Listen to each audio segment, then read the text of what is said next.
Chronometry calibrated. The gateway will open in 5, 4, 3, 2, 1. Analyzing data. Likelihood of parallel universes now at 14%. Continuing analysis of the many worlds hypothesis.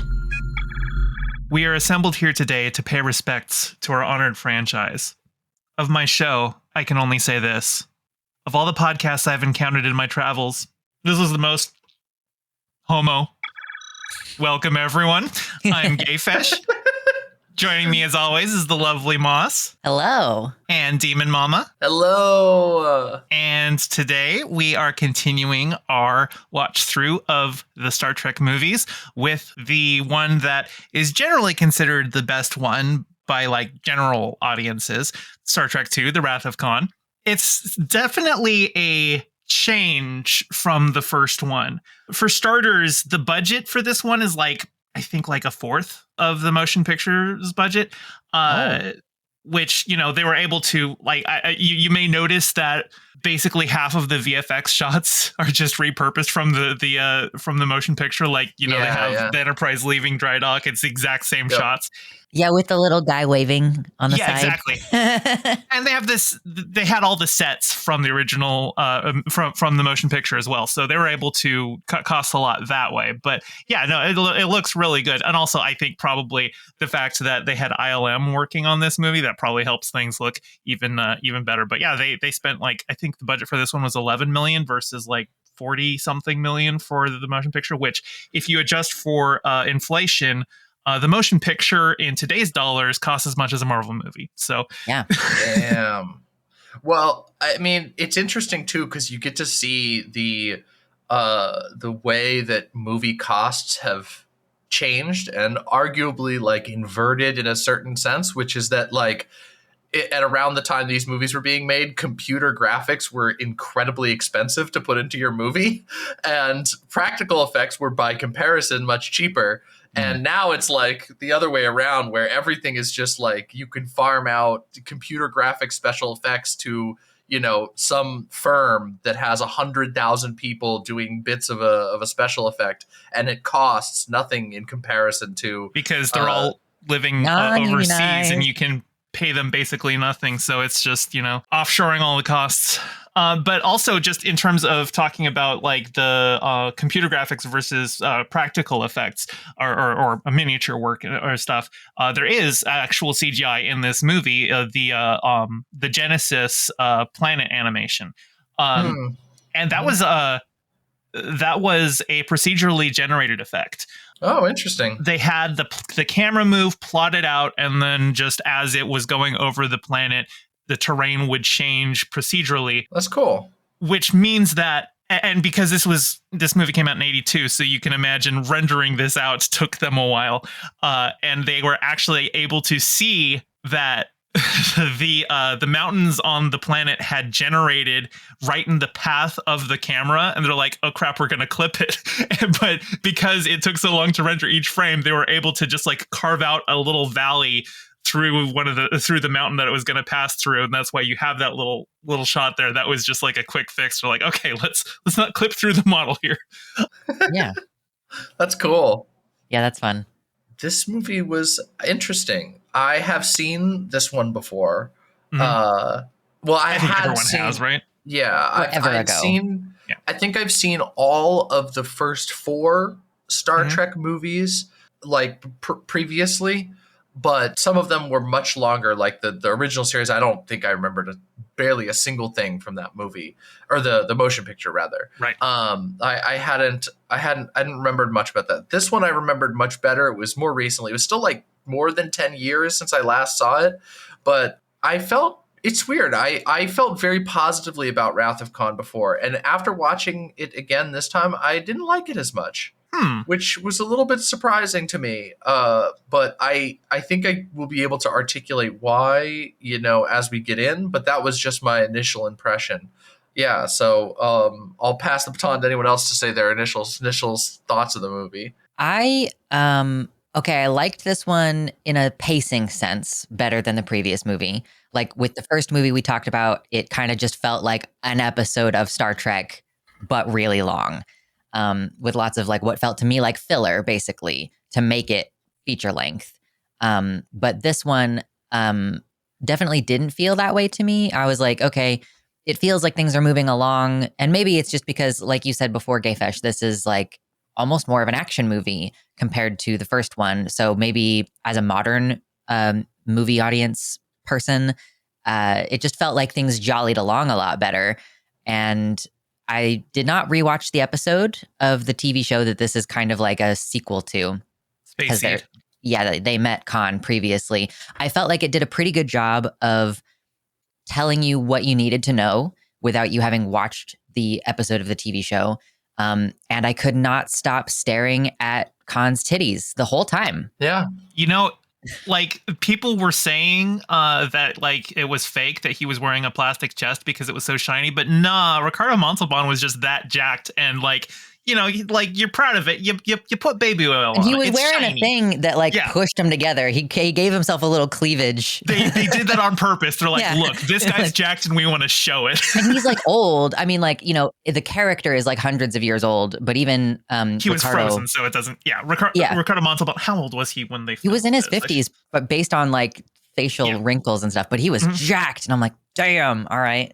And his acting is just so good. Like, he's a little crazy and he's super angry, but he's real smart, but he can be outsmarted. Like, I really appreciate the performance too.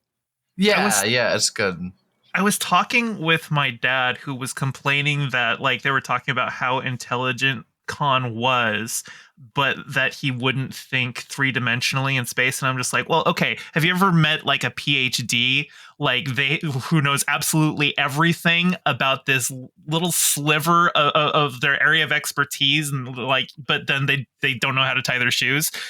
Yeah, So yeah. of course, like if Khan had been trained in space combat, I think Kirk would have lost. Like I think Kirk beat Khan with experience. Khan had cunning and the element of surprise. Kirk was caught with his pants down, but once he, you know, was able to lock in, and you know, he was able to come around and get him. But you Moss, you mentioned the TOS episode Space Seed. I did go ahead and watch that. That wasn't a requirement for this podcast, so it's not like y'all. I didn't watch it. Yeah, y'all so. were slacking on your homework or anything. I just wanted to do it. And I learned something actually. So in that episode in Space Seed, Khan is assisted by a member of Kirk's crew, who is a 20th century historian who falls in love with him.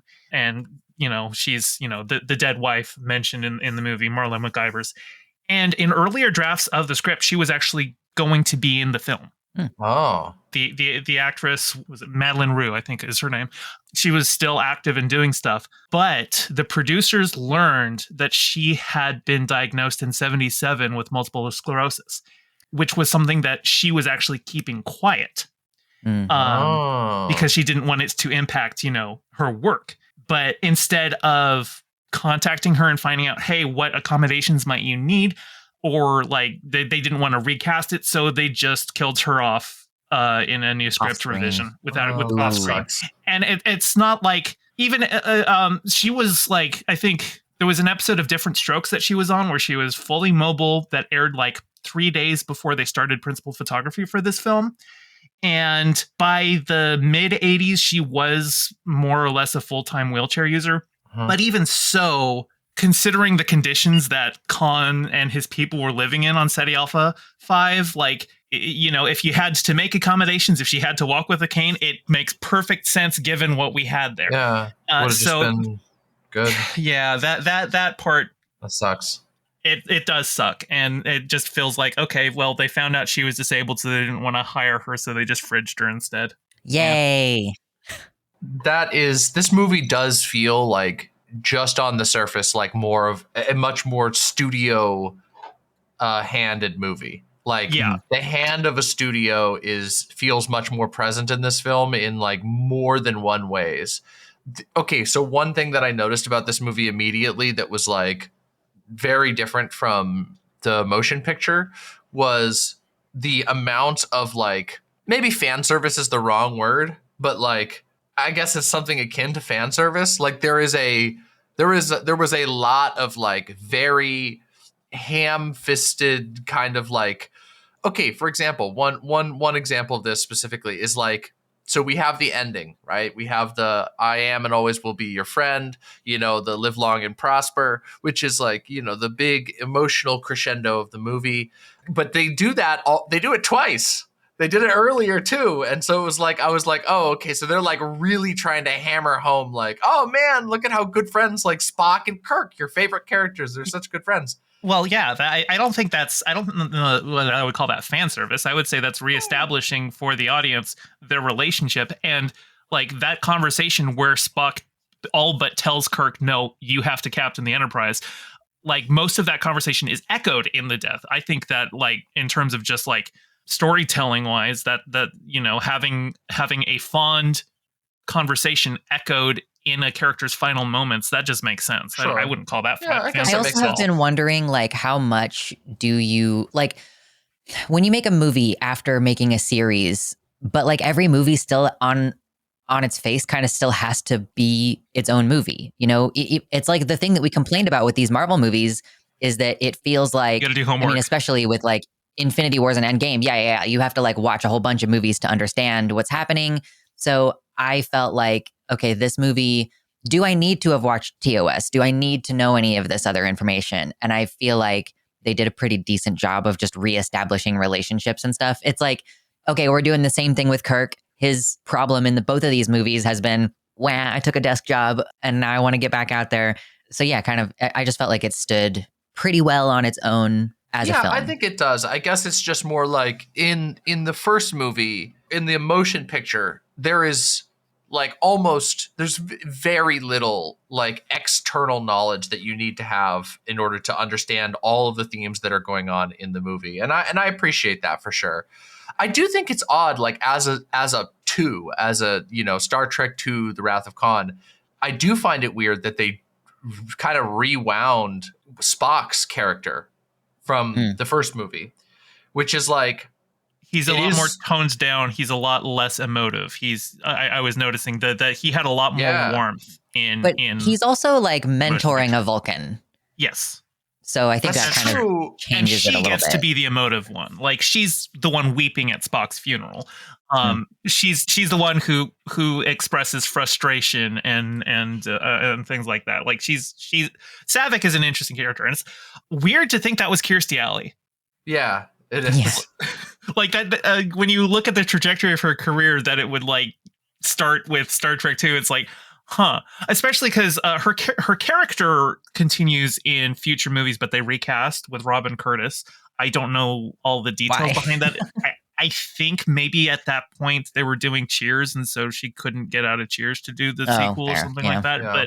But yeah, no, I was noticing that Spock is definitely less emotional in this one than he was in the first one. But I also think that Spock's emotional journey was more core to the motion picture than to the Wrath of Khan, that he was considering abandoning, emotion entirely and just devoting to pure logic and then seeing where that leads him. So that would make more sense that would be more emphasized in the first one than this.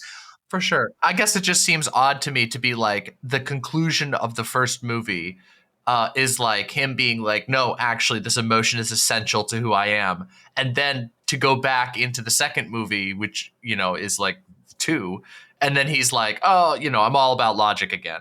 Well, I don't even know that it's all about that logic. It's just he has his own way of expressing things. Like you had Saavik even expressed shock at the coded message that Spock had left Kirk. She's like, you lied. Like, He's you like, lied. He's like, nah, I exaggerated. So Spock is still Spock. You can't just take the Spock out of Spock. Spock can't just act like you're expecting a neurodivergent person to act neurotypical as like the embracement of it, and that's not how he presents. I think he's still there. I think he still shows warmth to Kirk in his own way. I can't imagine Spock telling anyone else in the universe happy birthday. Oh, yeah, true. That for sure. I guess like there's a line I'm thinking of in this movie, which is like Saavik goes like, oh, I'm surprised I was surprised by the captain. He's so human, and then Spock responds, "Well, nobody's perfect," and that's like. I get that it's like a joke and like a little bit, but also it's kind of like, wait, well, hold on, But also humor. Vulcans don't understand humor. It's said in this movie that Saavik does not understand humor. She's like, it's weird. Yeah. And so it shows, that he understands. Maybe he is, I guess that's an interesting way of looking at it, too. I guess it just struck me as weird when I'm like, that's a weird joke to make when your entire arc in the last movie was that, no, you can't like throw away your human side and embrace logic entirely. But yeah, I guess you're kind of right about like it is showing him that he's capable of humor, even if it goes over like Saavik's head. Mm-hmm. Now, I want to go back because Moss, you pointed out that Kirk's arc in this one is very similar to the first movie, where it's like, oh, I got to get back in the saddle. But I think it's presented very differently here because in the first one, Kirk is himself actively trying to seek this out. That he's like, and to a fault, to where he is getting in the way. And he has to be reined back in. Whereas this one, he is very explicitly refusing the call multiple times. McCoy tells him, like, you're going to just become an antique like everything else in your house if you don't get back out there. And Spock is just all but tells him, is like, no, Jim, you have to do this. I know I'm captain of the Enterprise right now, but like, Jim, I have no ego for you to bruise. So it's almost like he's like trying to embrace his new role after having seen how destructive it was for him to try to force himself back in the first film. It's like maybe he's like, he's like gallivanting around the galaxy is for young people. And like that, I guess that is kind of one of his themes in this is like, he's like, I'm old. Aging is definitely a theme in this film. Yeah. Yeah. Very, and like, how can you bring the young vitality back to it? Yeah. It's like, that is one thing. Okay, so I wanted to say two things. One is that is one thing that's a little bit that I found a little less coherent about this movie than the motion picture. This movie has less like thematic through lines that are like consistently focused on for the whole movie, at least by my observation of it. The first movie has like so many elements that it's so fixated on. And in this one, it's mostly aging. That's like the main thing that the movie is kind of about. Like but a lot of death, the yeah. I mean, it is about like facing death, but it's kind of like, I don't know. It doesn't go in as deeply on that. It's kind of like, oh, well, I cheated at the one time. The Kobayashi Maru does keep coming back, but then at the end, it's like he doesn't really have to face death. Like he has to face the death of his friend, but like he has faced that before. It's his own death that he hasn't really faced, and so I felt like it was less resolved than many of the themes that we talked about in the first movie. That was definitely something that I noted, is that certainly Kirk has faced death in the original series many times. How many red shirts did he lose? There was even in the last movie, it was a complaint that I made that we don't honor the dead in that movie. Yeah. This one they definitely do. Like, you have Kirk honoring the death of Preston. Even Preston's bloody handprint is just left on his uniform. But I'm just thinking in terms of the original series, there was literally an episode where Kirk spent like 4 or 5 months on a planet where he got married and then the woman died. I haven't watched that in a long time. And like, so like this idea that because Kirk himself, so it's not like Spock was the only close person Kirk's ever lost. Yeah. Kirk's brother died in an episode of the original series. So that felt a little hollow if you come at it with the wealth of knowledge of Star Trek that I am armed with. But for a general audience who might not be as familiar, I think it just works better for like as a standalone story. Yeah, I guess for me, it's just like, well, the death of Spock is death, but the whole point of the Kobayashi Maru is that you're supposed to face your own death. And that's like what they talk about in the beginning. It's not like you're supposed to conceptualize death broadly. It's you're supposed to confront it your own. And so that never really, like, it never fully happens. And it kind of feels like at the end of this movie, he sidesteps it once again. I didn't know exactly what they were going for, is what I'm trying to say. Whereas in in comparison to the motion picture, I'm like, oh, I completely understand the types of things that they're talking about and where their mind is on them and what questions they're trying to make you think about that they're unsure of. Where this movie just felt like a little less focused in that regard. It definitely had like a lot of, the intensity of the like space battles and the way that they were handling them and the tactics and strategy in there was interesting. It feels influenced by, I can't help but feel like it was influenced heavily by Star Wars in a lot of that. Some of the sound effects did. I was like, that's a Star Wars noise. That sounds like a Star Wars ILM noise. did work on this one, so. Yeah. Makes sense. They're like the people at that time, for sure. Well, and even the title of the movie, The Wrath of Khan, originally before it was Wrath of Khan, it was Revenge of Khan, but that was like a studio change that the director, Nicholas Meyer, hated. He wanted it to be called The Undiscovered Country, which he ended up being able to use that one when he directed Star Trek VI. But not a very strong title. Yeah, he didn't want it to be focused on revenge. Because the Undiscovered Country, Shakespearean reference, death, and that was the theme that Meyer wanted to focus on. But among other things, he was like, "You guys, George Lucas right now is making Revenge of the Jedi because it was called that before they changed it to Return of the Jedi." He's like, "You can't have a movie called Vengeance of Khan when we've got a Star Wars movie that's got revenge in the title right now." So they changed it to Wrath. But even so, Meyer was never happy with that as a title that was forced on him. One thing that I wanted to talk about that I felt was I really enjoyed about this movie was the set and costume work. Oh God, yes, I love the costumes. Oh my God, the costumes in this movie go so crazy. The away team outfits that they wear are like, I'm like, that is the most swag. And then like Khan's introduction when he like has the like metal veil and the what's it called? Like the glittery gloves that are like made out of chainmail or something. They're made out of like space chainmail. Everything that Khan and the augments are wearing is obviously stuff that has just been scrounged from whatever remnants of the Botany Bay and the cargo containers that they had, because that's all they've got on this planet. And so everything's very cobbled together and slapdash and made out of parts of like tubing and circuitry. It looks really cool. And then you can see like how they've managed to make basically like a luxury outfit for their little cult leader guy. And it's just like, oh man, that swag introduction it's just so cool. Yeah, I love that. The sets are just gorgeous. They're so amazing. Like I was just like, it's a feast to just look at all these cool spaces that they made, and like they all have a unique feel. I really love that. And oh yeah, this is another thing. This is completely unrelated to both of these things, but I thought of it when we were talking about the cult and all the different people there. Khan's name is Noonien Singh, Khan Noonien Singh. Yes. And then I was noticing that. In TNG, the creator of Data is Noonien Sung. Yeah. And I was like, that's really weird. And I feel like you'll know the story better because I just read it on Wikipedia. But if you want to tell that, I thought that would be funny for us and interesting for the listeners to. So originally they weren't connected. It was just they liked the name and they repurposed it for Data's creator.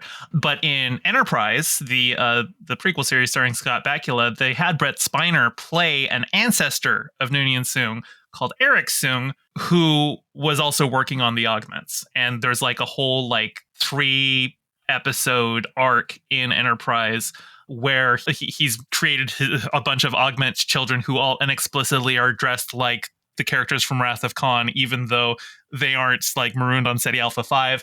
But then so he's got that. They decided to make that connection there, and then that arc ends with him going, genetic engineering might not be the way forward. I think artificial intelligence, androids might be. Of course, it might take a few generations to get perfect. So obviously, nodding to that. But yeah, no, like the name was originally just they liked the name, so they picked it again, and then they, future installments were like, let's tie them together somehow. They still don't really explain that he's like exactly the same, but there's also been like Strange New Worlds has a character named La'an Noonien Singh, who is literally a descendant of Khan, and there was an episode where she went back in time and actually met Khan as like a 10-year-old. Mm. There may be more to it there where they try and link things together, and they had Brent Spiner on Star Trek Picard play another ancestor of Noonien Soong, who is more of like an Elon Musk amoral type, and they might have him connect with it. I don't know. The lore of Star Trek is all like cobbled together. You'll notice that they say in this movie that the eugenics wars happened in the 90s, which obviously we're not there. And then like that time travel episode of Strange New Worlds that I mentioned was literally La'an was back in time, and she runs into a Romulan time agent who is like, I've been here trying to assassinate Khan for 30 years. It was supposed to be in the 90s, but all this time travel has messed up the timeline. So now I'm here and now he's showed up. So like they have to explain things. But obviously when they wrote that the eugenics wars happened in the 90s for Space Seed, which aired in the 60s, they didn't anticipate that the franchise would still be going 50 years later. Yeah. So I also make heard, and allowances. this could be apocryphal, but I heard that apparently Gene Roddenberry had a friend whose name was Noonien Soong. Or Noonien I Singh? think I might have heard that. It's entirely possible. I don't know. I'd need to look it up. I know other characters in Star Trek have been named for friends of Gene Roddenberry, like a Guinan. So that's entirely possible, but I'd need to double check. Yeah, on that I didn't read super deep into it. I figured you might know, but yeah, I don't know. It could be completely apocryphal. It was just something that I saw repeated when I was looking it up across a couple of different fan groups talking about it. Mm-hmm. Yeah, so sorry, that was a bit of a tangent, but I'm you don't happy ever you were have able to talk us about apologize all for that. getting me to info dump on Star Trek lore. That is not something you have to apologize for. Yeah, so clearly this is something like if you look up, I just looked up like what is the actor who plays Khan, and then it popped up like Khan Noonien Singh, and I was like, what? So yeah, fans of TNG will probably have perked their ears up at that. So good to talk about. This movie has. I feel like I have less to say about this movie. Just because it's a little more like, I guess it's a little more upfront with what it is. It's like, you're going to see Kirk fight a guy who hates him, and they're going to duke it out in space. And yeah, I mean, most of that stuff is pretty good. I mean, there's definitely like, they do a good job with like the back and forth between Kirk and Khan's like different attempts to get at each other. Oh, we didn't even talk about. I should talk about the Kirk's son. Yeah, Kirk's, David. Son that he doesn't know, David. I like David. Yeah. It's funny. Like, okay, there's one weird thing, which was like I couldn't tell what age they were trying to make, like, to have him be, I think he's supposed to be early 20s. Probably. I don't think so. Yeah. He said, I'm Dr. Marcus. He's in his late 20s. I would maybe, I would say like, mid 20. You can like look, it's Star Trek. You can have a PhD at 17 if you want to. I guess true. so. Okay. And also, like, obviously his mom is a genius and Kirk is a genius, and they had a genius baby who has his mom's hair color and his dad's curls. Mm-hmm. And he absolutely hates everything that Jim Kirk represents. And he is completely right to, as a scientist who's developing something that could be used as a weapon of genocide, he is right to be distrustful of the military. And I don't at all blame him for just coming at Kirk with a knife once he beams down. When I saw that part, I could not help but think of that TikTok of that one lady where she's like, they will use this for war. It's like the melting glass. I don't know if anybody else has seen that. If you're out there and you know what I'm talking about, oh my God, it's great. There's this lady with a beautiful French accent, and she's watching like a video of melting glass, and she's like, no, they will use this for war. And I was just like, that's the kid in the beginning. He's like, no. Accurate. He's right though. I mean, and McCoy too. I feel like McCoy has no chill, but he's right a lot of the time, but he has no chill in a way that makes you go, back off, sweetie, like, calm down, it's okay. McCoy is there to say what everyone's thinking. You know, he's there to be the crotchety guy who's got the actual complaints. Like, I was actually just going to bring up the argument that McCoy and Spock had once Kirk tells them about Genesis, where where Spock is just kind of dispassionately describing what Genesis is, and he's just like, "Dude, you were talking about a weapon that can destroy worlds, and you're just like sitting there like," which is an interesting echo and reversal of a scene from Space Seed, because Space Seed has a scene where you've got Kirk, Spock, McCoy, and Scotty in a conference room discussing Khan in context of other tyrants from Earth's history, where they're speaking in a way that's almost like having begrudging admiration for these strong men of history. And Spock is there just going, "Gentlemen, what are you? These people are genocidal maniacs," and you're just sitting here with appreciation for them. It was like the most emotive Spock had been in a while on the series. And it's interesting to see that flipped, where Spock is just the one, just coldly describing a device that could destroy any planet that it's unleashed on. And McCoy is the one who, in the previous scene, had been expressing admiration for dictators. And now in the future is just like, "Dude, you're talking about genocide." So yeah, that's interesting because I guess you can see it like two different situations, because like the person like stating a genocidal intent is probably far more dangerous regardless of what weapons they have access to than a tool or a technology that has multiple purposes. And like Spock even tries to say, "Yeah, I agree, in the wrong hands." Yeah. Nuclear in the right hands is cheap, abundant energy, and in the wrong hands, it is the destruction of cities. So, it's I think that's probably, nuclear is probably the best analogy for Genesis, just on a lesser scale.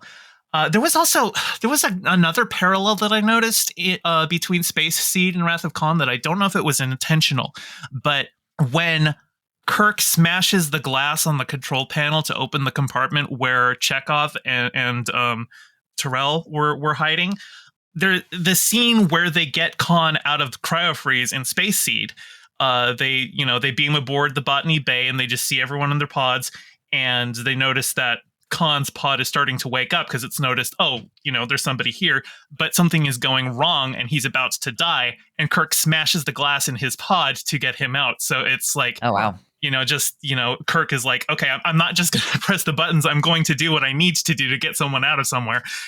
So just I wonder if that one very specifically, Kirk will break glass to get through to what he wants.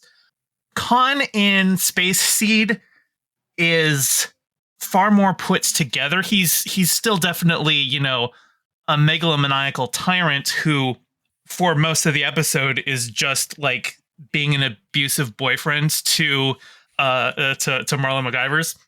Where like every time she expresses hesitation at committing mutiny and everything, he just like gives her the cold shoulder, and he's like, "Be with me or don't, but make up your mind." And but here it's like they're at the end, they kind of have like a handshake agreement where they're like, "We're gonna beam you down to this planet. It's got life, but it's gonna be a hard life for you." Obviously they didn't know it was gonna blow up 6 months later, but that Kirk even gives the mutineer the options, like, do you want to face court martial, or do you want to go with Khan?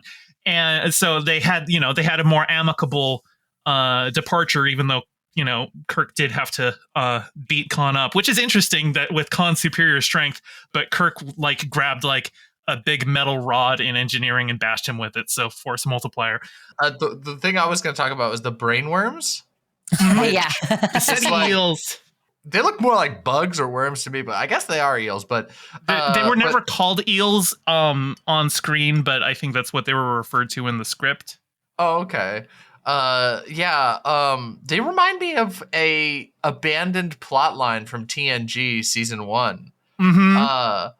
Like a lot, which I was kind of like, oh, okay, that kind of provides a little more context to the TNG episode.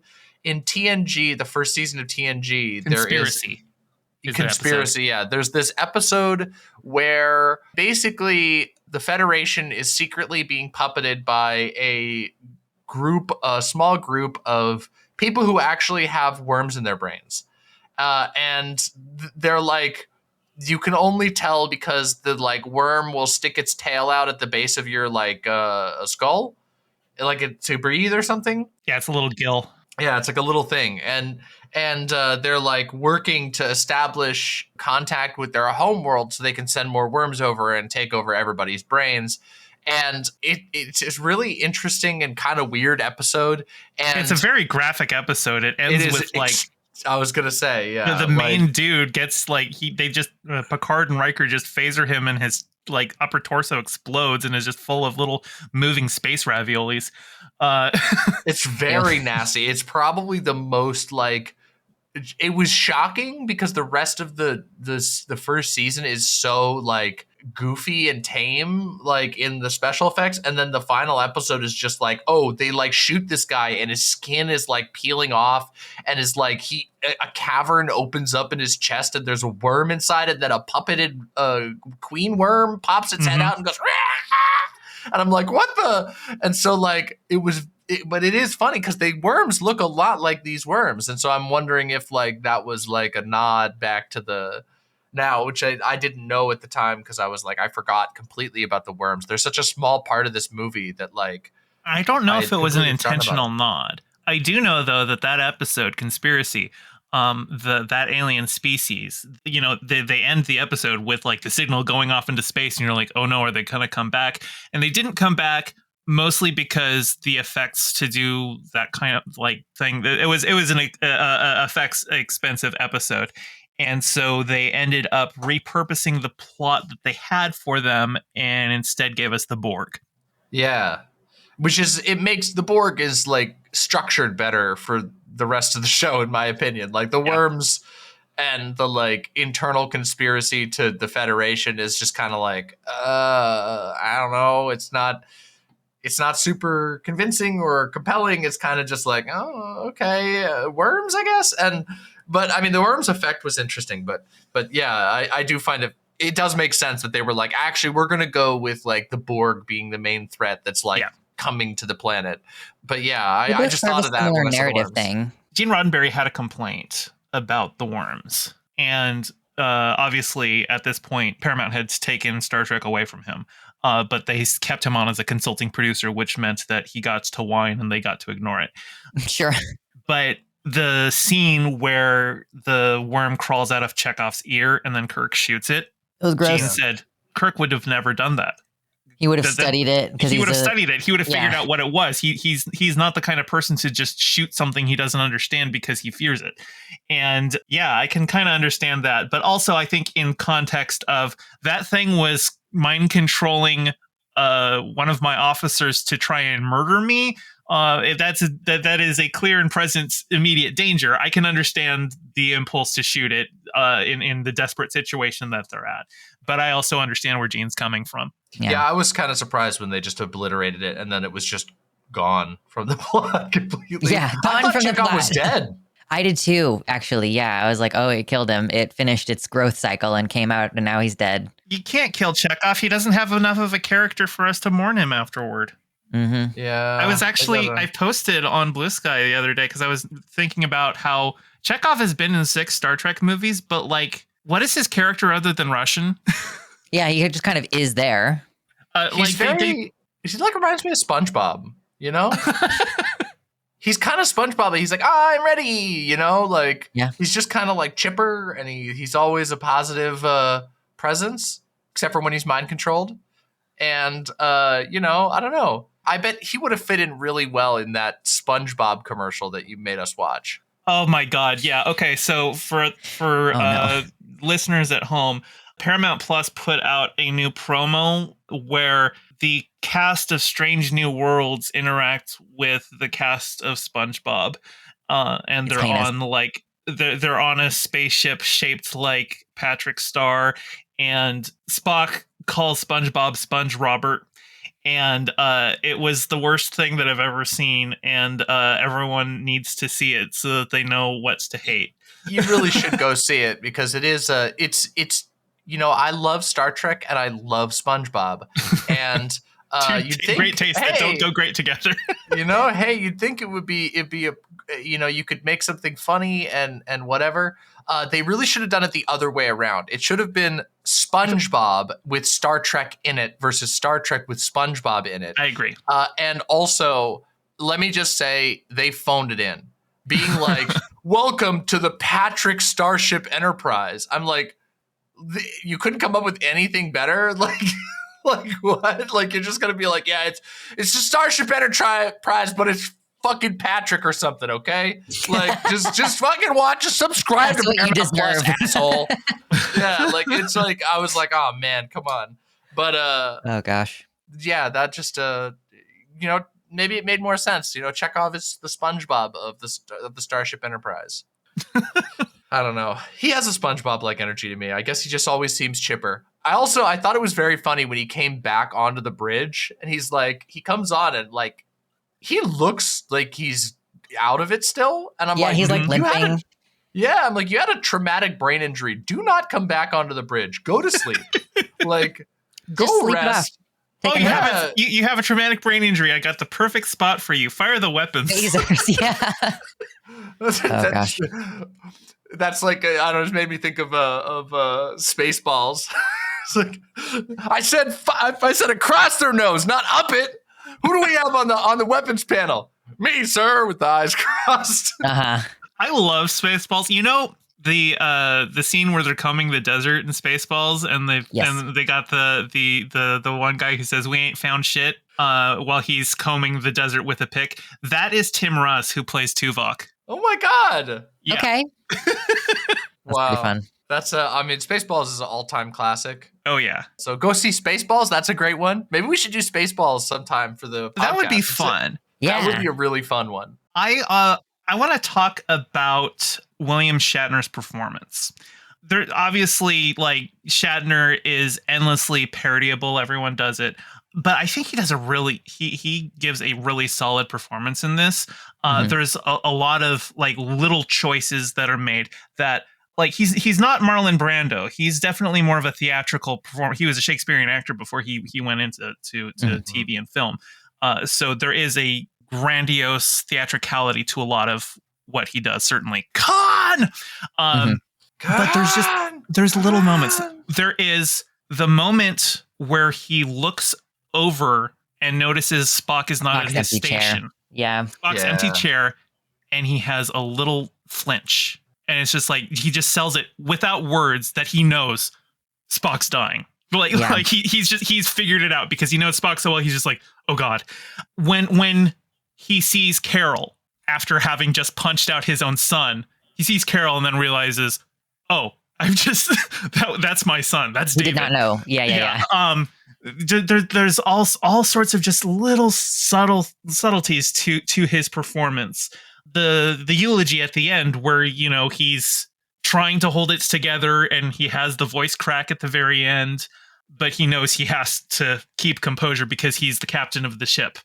And I don't know. William Shatner is a really great actor. Obviously, he can ham it up. I've definitely seen him do that, but like I feel like the parody has gotten in the way of like admiring the craft that he's actually brought to it. Yeah, I agree with you 100%. Like, he's easy to parody because of certain like idiosyncrasies to his performance.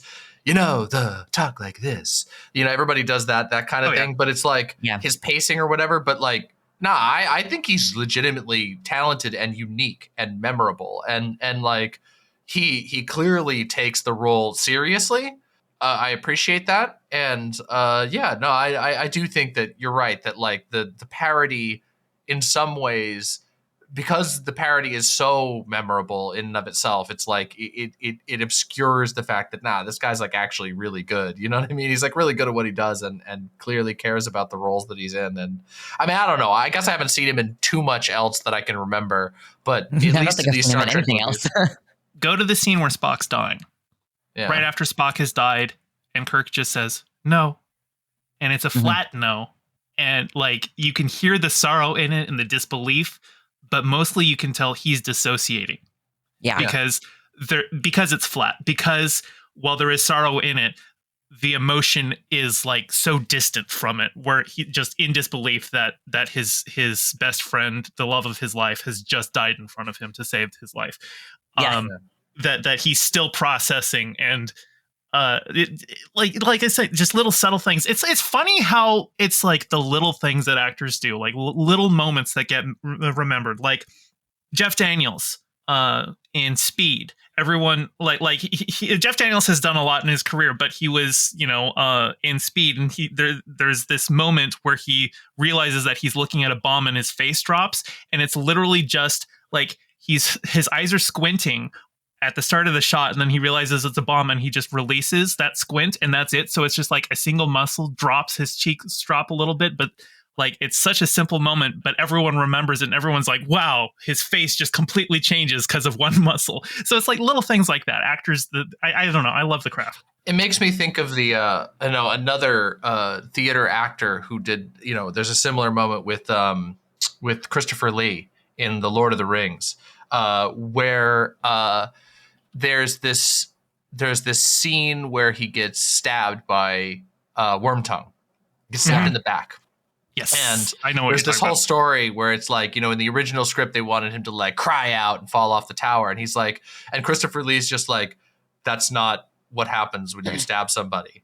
And he said, just have you any idea what it sounds like when a man gets stabbed? Because I do. It's like, okay. You're like, okay, we're not going to follow up on that. No further questions. Do it. And so, he has this like, instead the performance is just like, he just like gasps in and has this look of horror, and it becomes a much more memorable scene as a result of that. The realism that he was able to bring. But it's like, it's a small and subtle change that makes a scene like stick more. And I think I know, exactly what you're talking about here. That comes from like, an experienced actor, and maybe experienced in other things as well. But, in this particular case, but it made me think of that when you were talking about that. And I think you're right. Like, I think that I think that William Shatner does a good job with the subtleties of the emotional intensity. And it's a different era of acting for sure. But I think it's an era of acting that I appreciate greatly. Like, I think that like the theater actor to screen actor is like a type of actor that you encounter, and some people can't stand it because it's distracting or whatever. But for me, I'm just like, oh, it's cool because they're bringing their style to the screen, and it still works in my opinion. I feel like Star Trek is the perfect venue for theater acting. Yes. Especially the bridge. It's a static set. It's the whole set. And like one of the things that I noticed, just speaking to the performance, is like there's a part where Kirk is walking across the back part behind the captain's chair over to Spock's station, and he's clicking his fingers as he's thinking about how to solve the problem. And that just was like a little, like, I don't even know if they would have been able to catch that on the boom, or if that was something that had to be added in Foley, because he was making that motion with his fingers. But I just was like, oh, that's like a really interesting blocking choice that probably was something he chose to do to bring something more to the performance. And I really appreciated it. Yeah, I think it's something he does with Kirk a lot. Like, there's a lot of like very small actions like that. I guess like fidgets or whatever that you want to say, that like whenever you can always see Kirk's gears turning. And I like that. I think it works very well. And I agree with you 100%. I think that was a good touch. I just want to make a comment about one cool shot in the movie. Yes. Speaking about the bridge, when they first leave port, like when Saavik is bringing them out, the camera stays still as the bridge lurches toward it, which I just thought was kind of interesting as like things happening in space, that like the ship started to move and it kind of moved around the camera. Yeah. I don't know if that was something anybody else noticed. I don't think I need to go back and watch that. But that's a good observation. I think it's ironic or something that the mother of his child is working on a project to create life. That just seemed funny to me. I liked Carol. I wish they had done more with her. Like you can easily tell that she was like an equal for Kirk. Like, this was more than just like a fling. That she could definitely meet his match, but that ultimately they weren't, suited for each other. I'm really curious, like looking back on like the timeline of how he knew that she had a baby. Yeah, he knew he had a son. Yeah, the whole time. And I'm like, how long in the timeline of you being the captain? Like, if I were to go back and watch TOS, like, obviously it wasn't written yet. They wrote that later. But like, are there any things that you could notice about his character that's like, bro, you have a son, like you're an absentee father right now? Well, to be fair, like she did want him to stay away. Yes, So like, yes. yeah, So that complicates things. according to Memory Alpha, the Star Trek wiki, David was born 2259 or 2260. Kirk's 5-year mission was from 2265 to 2270. So David was born about 5 years before he became captain of the Enterprise. Okay. I had a question for you. This is, how fast is quarter impulse? Okay, so I talked about this a little bit last time, and the impulse engine those are your main sublight engines. Those are like from moving to planets from planet to planet. So those are big rockets, and writers just don't know. They just know, okay, impulse, that's the thing that the ship has to make it go. But in reality, in Star Trek, if you were leaving space dock, you would use thrusters. Not impulse power. Yeah. Not impulse power. 1/4 impulse. Like I said, full impulse power can get you near the speed of light. It can get you like a quarter to the speed of light. And so even 1/4 impulse is insanely fast, and you would not leave space dock there. That would be like, okay, we have cleared we have cleared the orbital shell of this planet. Now it's safe to increase speed so that we don't hit anything on the way.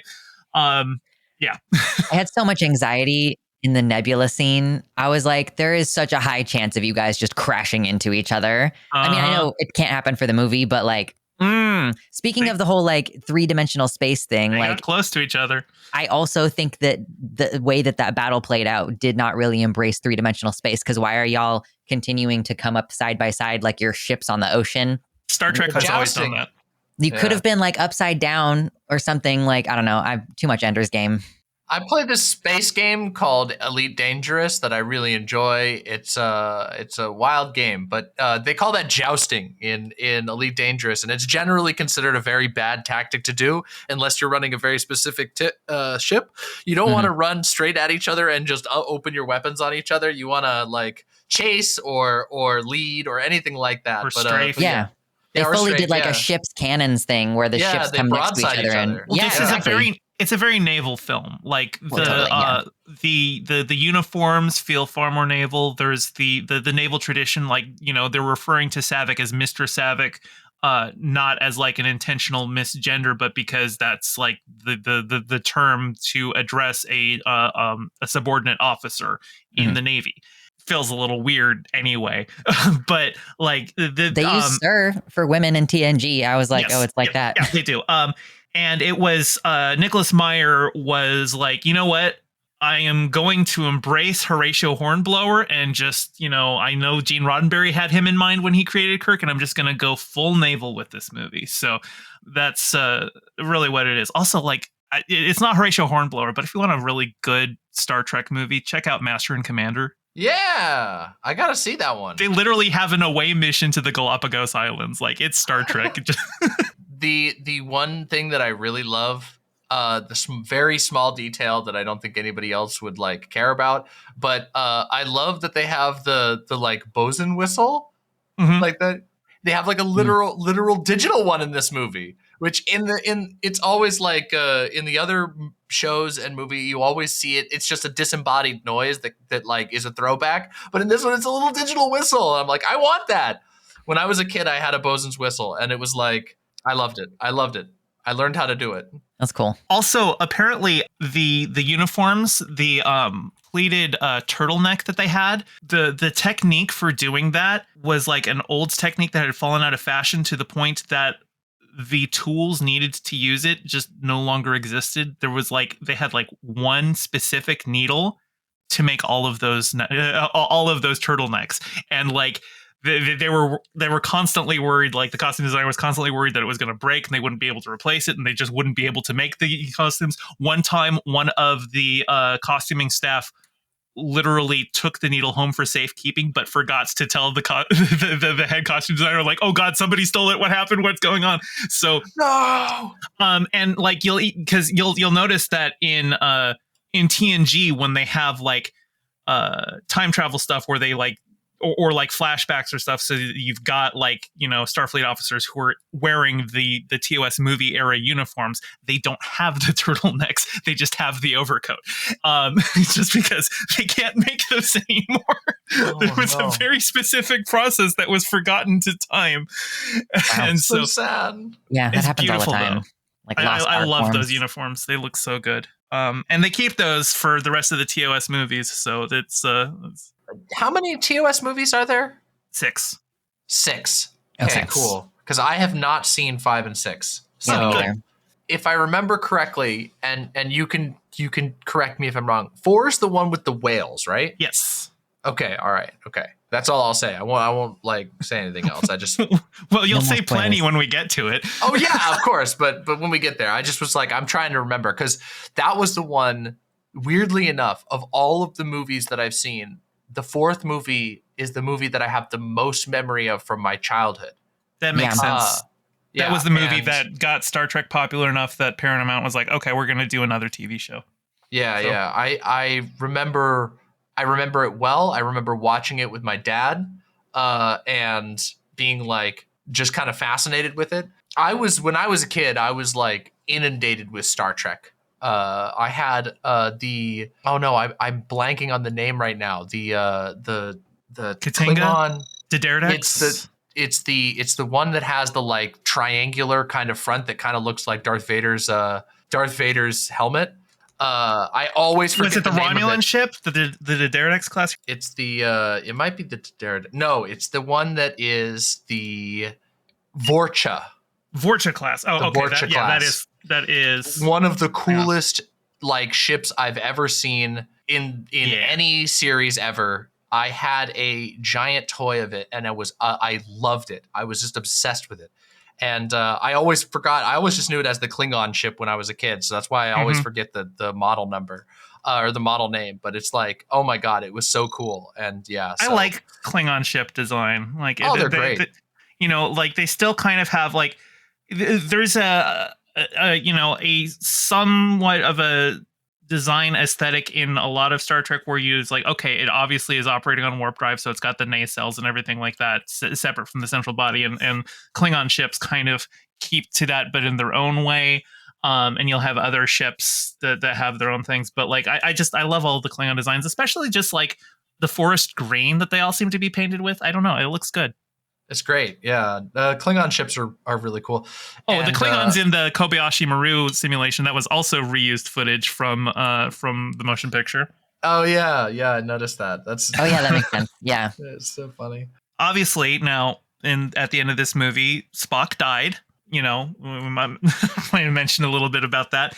So it may surprise you to know that the next movie is called The Search for Spock. Ooh. I wonder what that means. You Wonder know, what that it means. feels like maybe this was the start of franchises not having the balls to actually kill people off. Yeah, no kidding. And like, you know, there's little bits here that they did to set it up. Like, you know, they had Spock do the mind meld with McCoy, and McCoy is quoting Luke Skywalker, you know, decades earlier by saying, "Oh, he's not really gone so long as we remember him. You know, no one's ever really gone." And but it also feels like Savick was obviously introduced because they knew they were going to kill Spock and they wanted a new Vulcan character to replace him. But well, we'll get into it with the next movie more. I'm in excited general. for the next one. I remember this movie and a lot about it, and I'm excited for us to talk about that one. I remember nothing, so I'm excited to have my empty cup filled. I have an incredibly funny story about the movie that I will save for next time. So, Amazing. Audience, if you want to hear that, make sure to subscribe. Stay tuned. Next time, we will be doing Search for Spock. So, thank you all so much for listening. I've been Gayfesh, I'm Moss. And I'm DemonMama. and we'll catch you next time. Bye. Bye. Bye.